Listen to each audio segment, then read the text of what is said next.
အလုပ်တစ်ခုကိုပင်ပင်ပန်းပန်းလုံးမဲ့အစားစမတ်ကြကြနဲ့မြန်မြန်ဆန်ဆန်ပြီးမြောက်ဖို့ဆိုရင်ဒီ searching cap လေးကမိတ်ဆွေတို့ရဲ့အိမ်မှာမရှိမဖြစ်ကိုစောင့်ထားတဲ့ပစီလေးတစ်ခုပါရွယ်စား2မျိုးလာတယ် size အကြီးက 12cm ရှိတယ် size အသေးက 5.5cm ရှိတယ်အဲ့တော့ဒီ searching cap ကလေးတွေနဲ့ကျွန်တော်တို့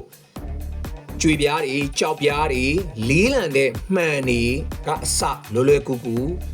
ရွှေ့ပြောင်းလုပ်လို့ရတယ်နောက်တစ်ခုကမျက်နှာချက်လုပ်ငန်းလုပ်တဲ့သူတွေအတွက်အရန်ကောင်းတယ်ဒီ composite ပြားတွေ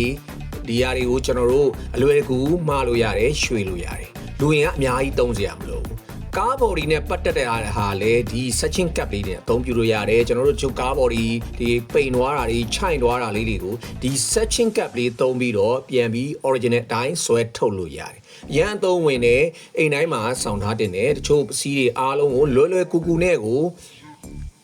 အရွှေ့ပြောင်းလုပ်လို့ရတယ်မိဒီမျက်နှာပြင်ကိုမစိုးညီညာတဲ့ပစီးပေါ့နော်ညီညာတဲ့မျက်နှာပြင်ရှိတဲ့ပစီးမှန်သမျှအားလုံးကိုအလွယ်တကူ